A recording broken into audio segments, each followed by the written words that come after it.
Ant-Man. Yeah. Most of what I know about Ant-Man. Uh-huh. The only thing I really know about Ant-Man is he hit his wife. Oh, I think he did. You're right. Like, that was one of the big defining parts of the superhero. That was in the 60s, I think, or 70s, He maybe was 70s. self-conscious about basically being Ant-Man, which is understandable.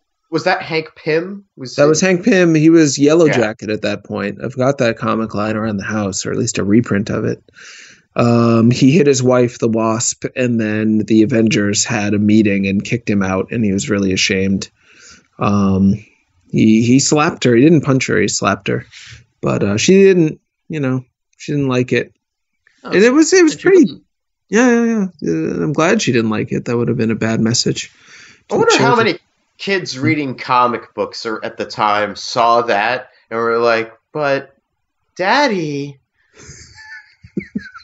You mean that to them seeing that kind of thing was normal? Yeah. All of a sudden their father transforms into being the villain in the story, and it's just like, oh no, that's heartwarming. Yeah, that's interesting. Comics touching lives.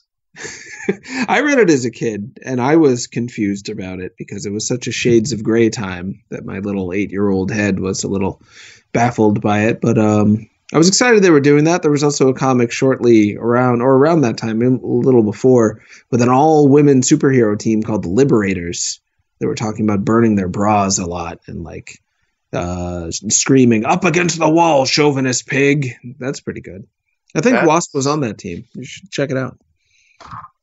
That is an interesting. I don't know how I feel about that. Like, I don't have a problem. I was fine with the Liberators. My one big problem was them having a Kickstarter to buy their costumes.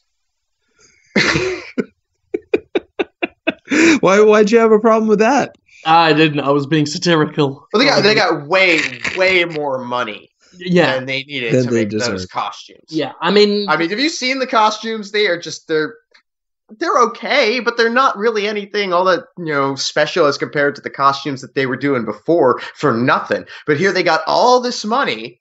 Yeah, I don't even think they fought criminals. I think there was that photo of them where they just bought lots of photographs of criminals. They didn't actually fight them. Yeah, I'm still waiting for the first arrest to come out. And even then I've heard they've disabled comments on it. That's where the metaphor falls apart, Jonathan. Oh, it's still working. It was still working. You could have gone on with, I've got video of them speaking in a college saying they're not hardcore crime fighters. I slightly sympathize with Magneto. The Liberators, as I recall, they just beat up the Avengers because they were a little bit sexist at the time. But then it was revealed that it was all a plan by the Enchantress, who is like, "I will make you feel horny, and that should scare you, children," villain of Thor. She's from Asgard. And it was all a ruse to trick the women into believing that women's lib is a good thing, but it was actually... Oh, God! Yeah, in the end, it was like, wow, we should have learned our lesson. Let's get back in the kitchen, ladies. Here we go. Oh, my God. Well, the last panel is just Ant-Man just beckoning to Yellow Jacket, just like, come here. I think it might be. Yeah, I think it's... the idea was, not great before. Yeah, it's not necessarily a great idea to paint women's liberation with that kind of aggressive tone. And then the twist... Oh, God damn it. As a kid, it made me think, women's rights, the contrivances of a supervillain.